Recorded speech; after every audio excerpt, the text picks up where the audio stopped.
In today's episode, I'll talk about three stories. In the first one, I'll talk about how Donald Trump's new tariffs are sort of shaking up global trade and are pushing the world towards economic fragmentation.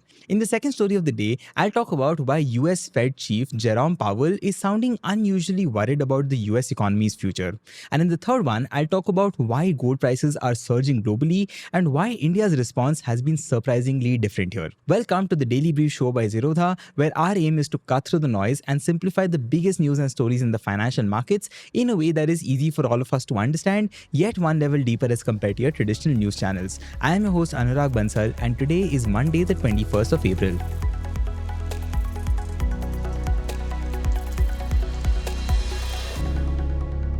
See, something very big is brewing in the world of trade, and it's not the kind of story that makes the headlines with all the fireworks and the buzzwords, to be honest. But if you care about how countries do business with each other and how supply chains function or why goods suddenly become expensive, then this is one of the most important global stories right now. See, there was this new report that was released by the World Trade Organization, or the WTO, in April 2025. And the reason why this is important is because WTO is a body that keeps track of global trade and helps set the rules for how countries interact when they exchange goods and services amongst each other. And every now and then, WTO releases outlook reports to tell the world how trade is experienced to shape up over the next few years. Now, usually these forecasts are boringly predictable, but this time around, something is very different.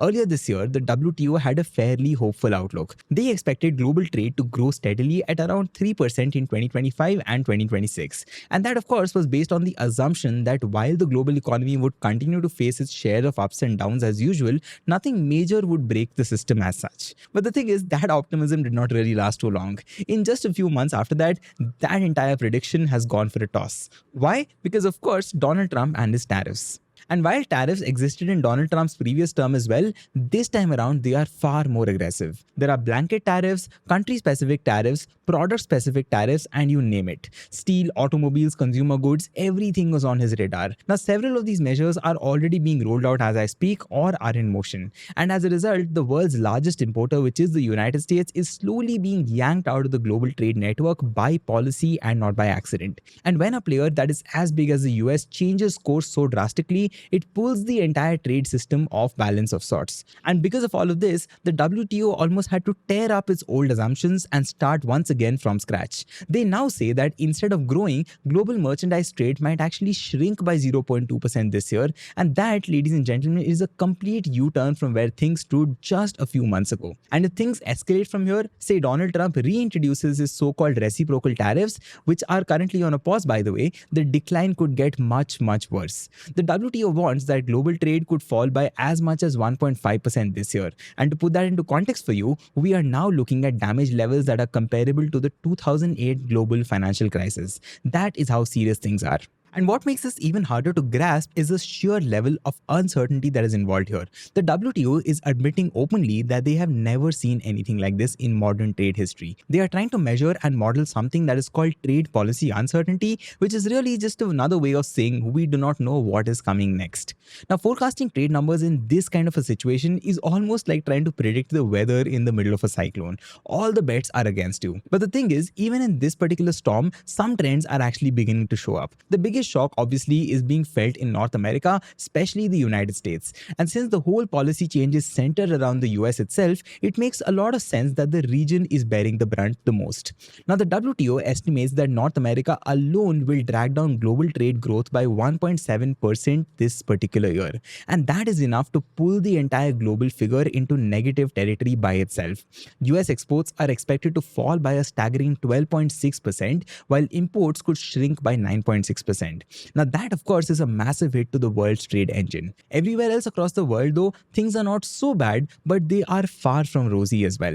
In Asia, trade is still expected to grow, but at a much lower rate than previously imagined. China's exports to the US are projected to absolutely collapse and not just fall. They would collapse by 77%. And that means that one of the largest bilateral trade relationships in the world, which is over $500 billion a year, is on the verge of a complete breakdown. China is is already looking to shift its exports to other parts of the world.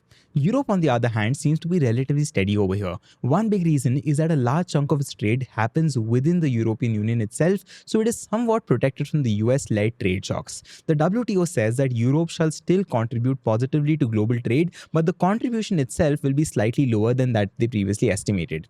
Interestingly, some of the world's poorest country here might actually gain from this disruption, at least on a temporary basis. Least developed countries, or LDCs, are now expected to see export growth of 4.8% this year, which is up from the 3.5% forecast earlier. Now, of course, that sounds a little bit surprising, but it comes down to something that is called trade diversion. I'll tell you how it works. Think of a trade like a balloon. You try to press it on one side and the air just moves somewhere else, right? You don't make it smaller, you just end up changing its shape. And that is exactly what is happening here. As the US is shutting out Chinese goods with higher tariffs, American companies still need to import these goods from somewhere in the world. So they essentially start buying from other countries. Now, nations with similar production capabilities like Bangladesh, Cambodia, or Vietnam suddenly become very attractive to them. Some US countries might even think of moving their supply chains to these part of countries. And this gives these LDCs a short-term boost of sorts. But there is a flip side to this as well. All those Chinese goods still exist somewhere at least, right? And now they are being diverted to other global markets. The worry is that those products might flood countries where local producers just cannot compete on price, which could lead to new economic pressures. And if those countries start putting up their own trade barriers to protect themselves, it could trigger a bit of a ripple effect of protectionism worldwide. Now, that is just about goods. What about services? See, services like tourism, IT, and banking do not get hit by tariffs in the exact same way that physical goods do. But the thing is, they are not immune as well. The WTO still expects global services trade to grow this year, but the growth will be slower at around 4%, down from the 5.1% that they had earlier projected. The reasons are fairly straightforward. A lot of services depend on goods trade. For example, if fewer goods are being shipped, then there is lesser demand for transport services, so freight, logistics, and port services start to suffer. The WTO says that growth in transport services might fall to just 0.5%, down from 2.9%. People might also travel less due to global economic uncertainty, and that is why international travel services are expected to grow at just 2.6%, down from 4.2%. Even services like engineering or R&D that support global manufacturing will take a hit. But there is still a bright spot over here, which is digital services. You can think of these as streaming, cloud computing, and online education services. Now, they are expected to remain relatively strong even in this market and could grow at around 5.6%. It turns out that digital trade is much more resilient than physical trade in these times of crisis. But I'll tell you the biggest challenge of all of this, and it's not the tariffs themselves. It is the uncertainty of the world today. See, when a business wants to make a big investment, say building a factory or opening up exports to a new country, it obviously needs a lot of stability. It needs to know what the rules of the games will be, but right now, with trade policies flipping on its head every few weeks and few days, that particular stability has almost vanished. Absolutely nobody knows what the next month will look like, let alone the next year altogether. And this sense of unpredictability is the real damage over here. The WTO says 1/6 of the projected fall in trade is because of uncertainty alone and not the tariffs themselves. And on a global scale, 40% of the impact on GDP from this crisis will be because of tariffs. And it could get worse from here. As more countries react to Trump's policies by introducing their own trade barriers, the uncertainty might spread beyond the US. And if that happens, the WTO says that the drop in global trade could be as high as 4.3 percentage points. And that in turn could bring down global GDP by 1%.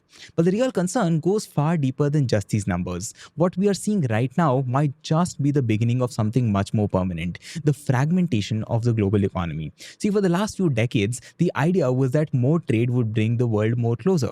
But now that assumption is starting to fall apart. Countries are increasingly choosing trade partners based on political alignment and not economic logic anymore. Since the war in Ukraine, countries that share political values have seen trade amongst themselves grow 4% faster than trade with countries that do not. And this trend is showing up in foreign investments as well, especially in areas like semiconductors, green energy, and critical minerals. And if this continues, what we could be looking at is a world that is split into two or more major trade blocs, which is where economic integration across the globe weakens. And if that happens, the WTO estimates that global GDP could be 7% lower by 2040. The poorest nations will of course suffer the most, with income losses possibly exceeding 9%. So now the question is, where does all of this leave us? See, what began as a shift in US trade policy has now grown into a broader threat to the global economy economy as a whole. The WTO's report is not just about numbers like you may have figured, it's more like a warning, which is that rules-based system of global trade is now facing one of its biggest tests in modern history. And while the short-term pain is very visible in declining exports and services, the long-term risk is that the very structure of global economic cooperation could absolutely fall apart. And if things continue down this very path, the global economy might stop being global altogether and it could break into a lot of fragments. Small clusters of countries trading only within themselves rather than one interconnected system is what we could see. And that is a world that we could be heading towards unless things really start to ease up.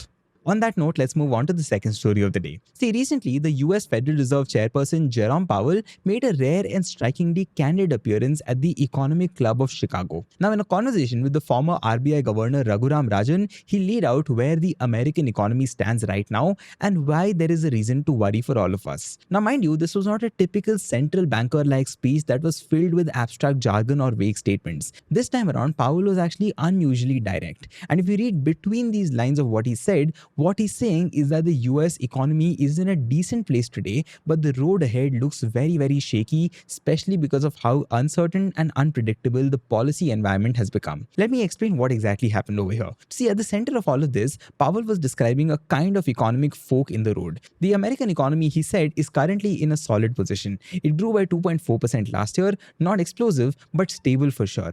Unemployment is still low, just a bit above 4%, which economists say generally is as close to a full employment figure. Job growth has slowed down a bit, but the number of layoffs has also come down significantly. So overall, if you think about it, things are still balanced out. There are still more jobs than job seekers, and even though wages are not growing very, very fast, they are still outpacing inflation, which is rare and usually a good sign for consumers. Also, inflation, which had spiked during the pandemic, has now come down quite a bit as well. According to Fed's preferred measure, which is the PCE index, prices were up by 2.3% over the past year. Core inflation, which by the way for your reference excludes food and energy which are volatile in nature, was up by 2.6%. And these numbers are still above the Fed's 2% target, but they are way better than 2022's highs when prices were sort of spiraling. Now what makes this even more impressive is that inflation has fallen without a painful rise in unemployment. Now that is unusual because usually you have to slow down the economy sharply to bring inflation down. But this time it looked like America was heading for what economists call a soft landing. And this is a situation where inflation cools down but without a recession. But that's not even the full story. See, Powell said that recent data suggests that growth is slowing in the first quarter of 2025. And there is a bigger issue looming in the background, which is that the overall mood among American households and businesses is starting to turn all of a sudden.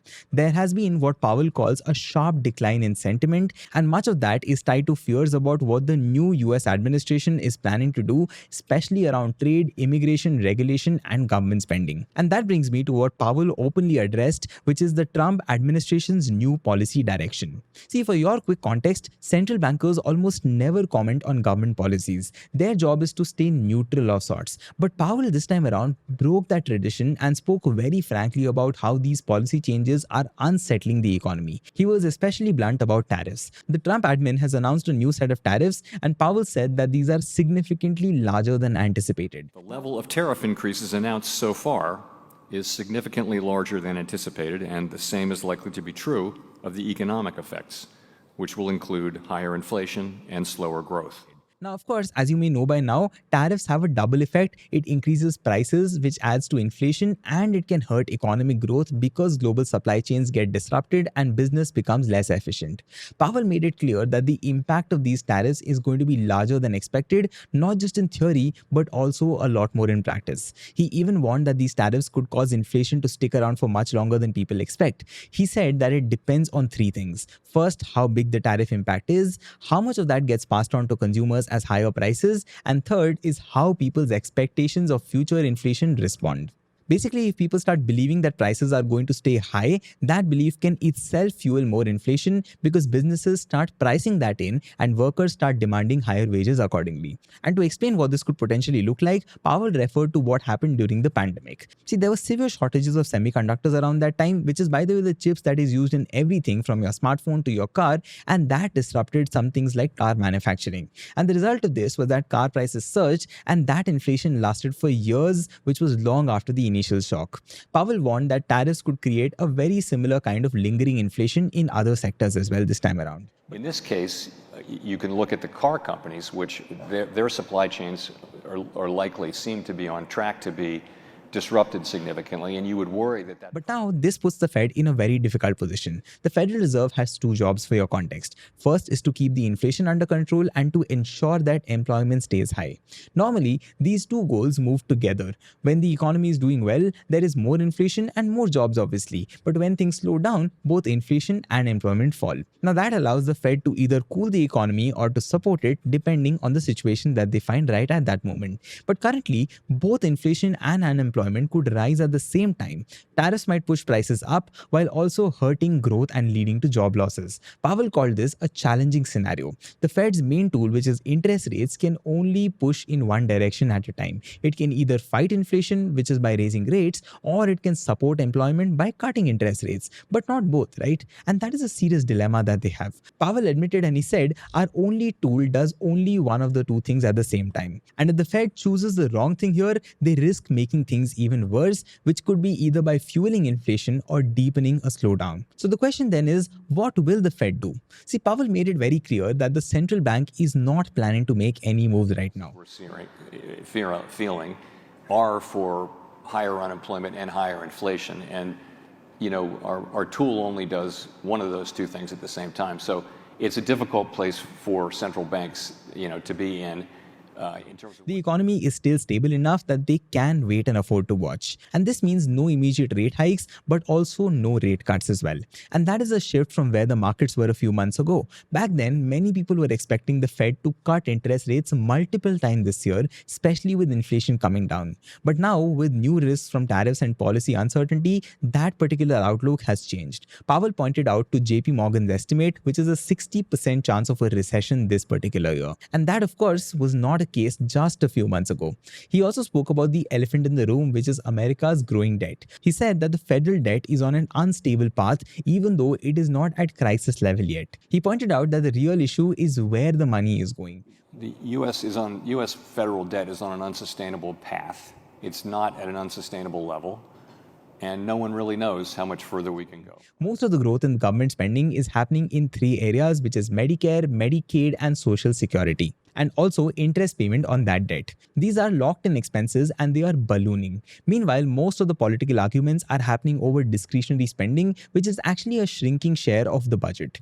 Powell basically said that that is the missing point. If you want to fix the debt, you will have to deal with the big ticket items, not just easy to cut off stuff. And that brings us to a more philosophical question, which is one that Raghuram Rajan asked Powell directly, which is, are we entering a period of structural uncertainty? Which means, are we seeing a deeper change in how America thinks about its economy, not just short-term policy shifts? Now, Powell said that this kind of uncertainty is very, very real. He said that businesses and households are reporting very high levels of uncertainty in surveys. And when people feel that way, they usually pull back from hiring, from investing, and also from spending their money. It basically changes consumer behavior. Companies start to demand higher returns to justify taking that risk as well. And all of this can make the whole economy a lot more sluggish. And Powell warned that over time, this kind of uncertainty could make the US economy much less attractive to investors and less competitive globally as well. Moving on, immigration came up as a topic as well. Powell pointed out something most people have missed. The reason unemployment looks stable right now is that both the demand for workers and the supply of workers have fallen. Immigration has dropped sharply, which has reduced the number of new workers that is entering the labor force. And that is making things look a little more stable than they really are. But in the long run, a lower immigrant workforce could reduce economic potential. One of the most interesting moments came when Rajan asked about the so-called Fed put, which is a belief among investors that the Fed will always step in to support markets if stocks are falling. Now, Jerome Powell flatly denied this idea. He said that the markets are functioning normally right now despite all the volatility in place. And unless something breaks, the Fed will just not intervene to rescue the stock prices. We're struggling with a lot of uncertainty, and that means volatility.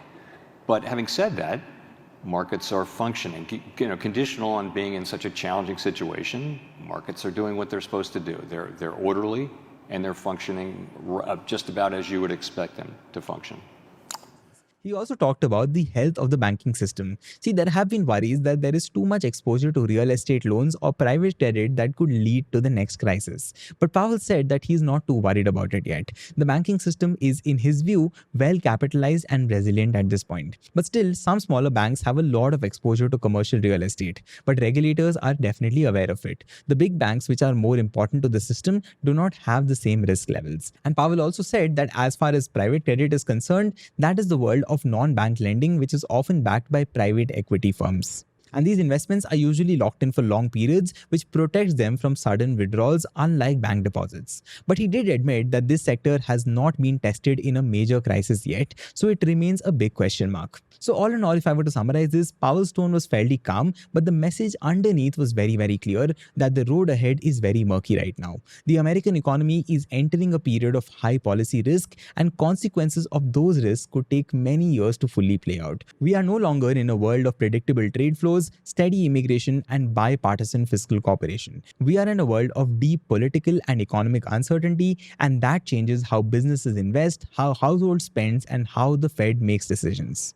With that, let's move on to the third and the final story of the day. See, gold prices are having their moment right now. Across the entire world, investors are running towards it. And it's not because it is shiny or culturally valuable, but it is because gold feels safe when everything else feels very shaky across the world.